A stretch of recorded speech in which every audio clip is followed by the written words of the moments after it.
Bonjour, chères dames, chers messieurs, chères demoiselles. J'espère que vous allez bien.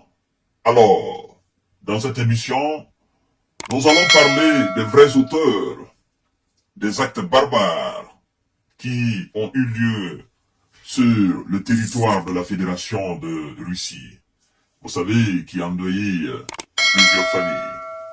Mesdames et messieurs, avant de poursuivre le visionnage de cette émission, je vous invite, comme d'habitude, de cliquer sur le bouton partage, de partager largement afin de sécuriser notre vidéo, de liker la vidéo, mais aussi n'oubliez pas de mettre assez de cœur. Tout cela pour sécuriser notre vidéo. C'est très important, parce qu'il y a des gens qui n'aiment pas ce que nous faisons et qui se mettent à signaler.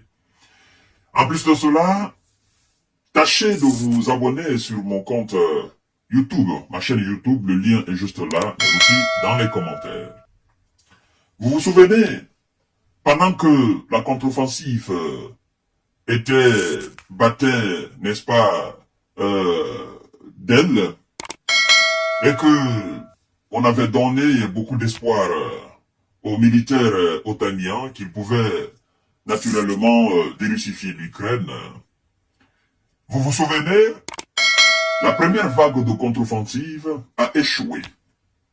La deuxième a échoué.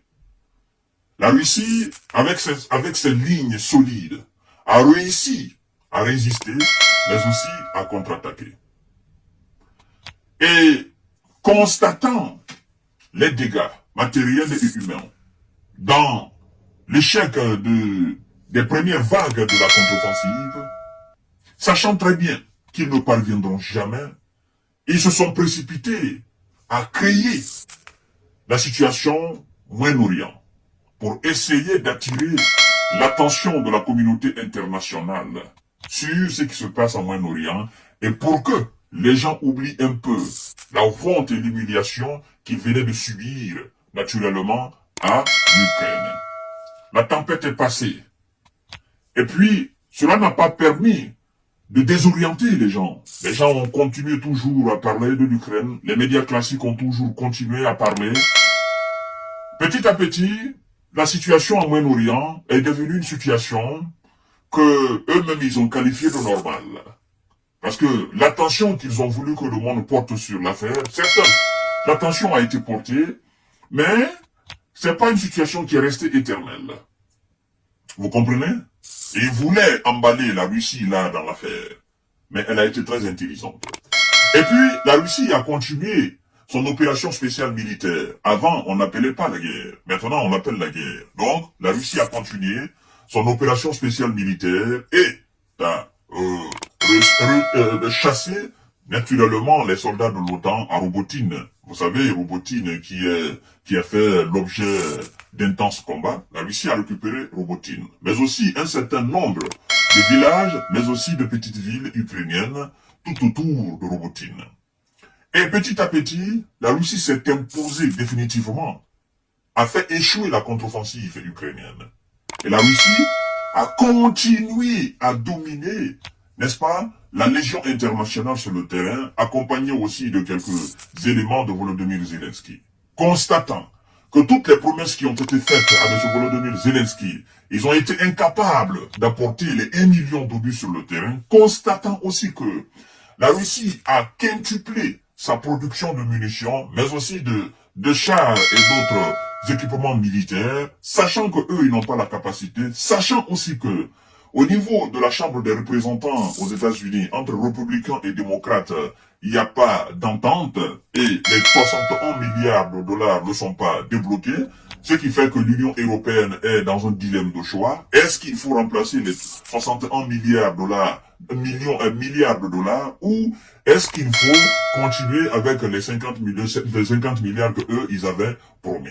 Bon, de toutes les façons, 61 milliards de dollars et 50 milliards d'euros, pour le moment, ça ne fait pas d'effet parce que ça n'avance pas.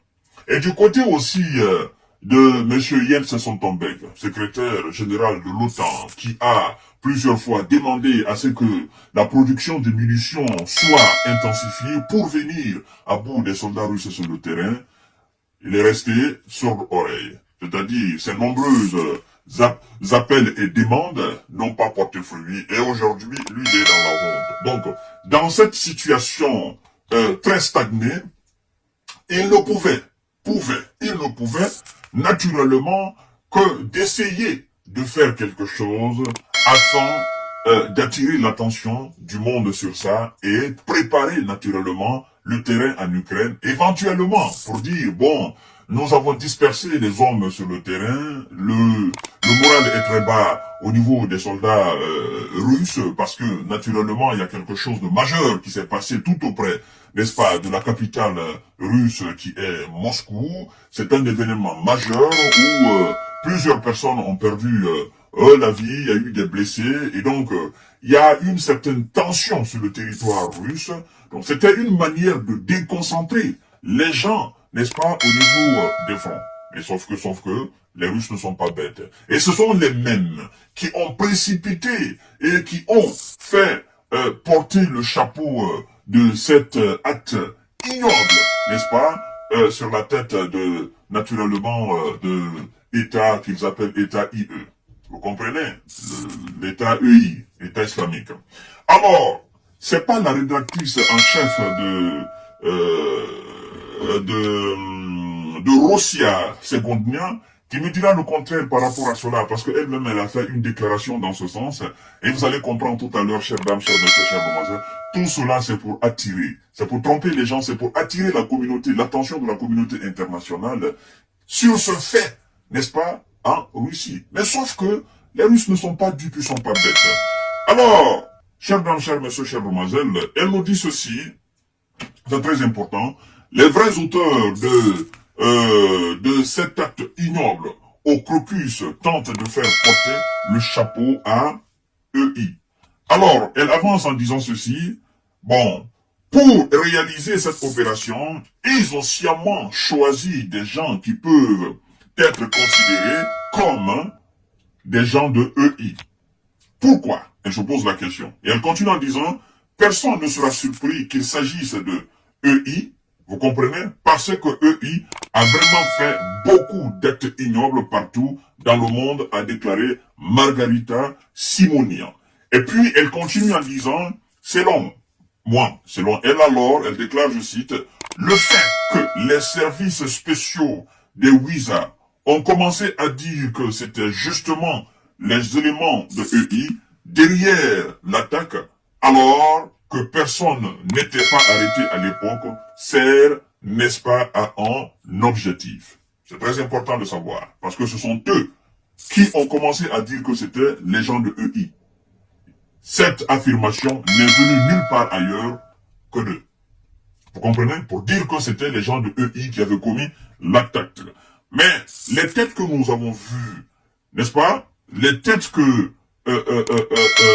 le service de renseignement puissant russe, le FSB, a arrêté, des gens qui sont passés aujourd'hui et qui sont présentés devant un tribunal russe, il faut dire que c'est pas des têtes de EI. Vous comprenez? C'est des têtes de type vraiment caucasien. Vous comprenez? Et bizarrement, ces mêmes gens, ils parlent couramment le russe. Parce qu'ils ont été interviewés, ils ont parlé en russe.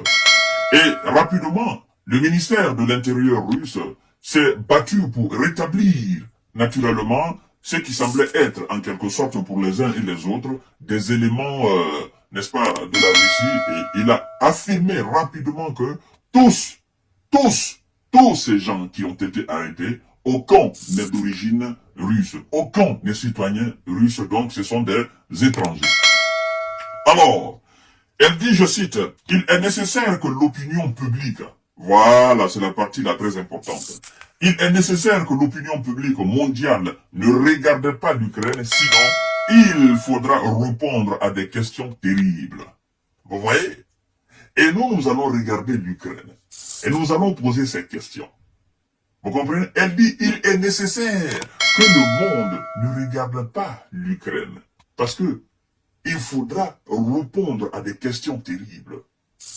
Pourquoi il ne faudra pas? Parce que tout simplement, ils ont subi une défaite et une très grande humiliation là. Et ils ne veulent pas que le monde, naturellement, continue de regarder et le monde continue de poser des questions les pertinentes. Mais quoi qu'il en soit, la Russie continue son affaire en Ukraine.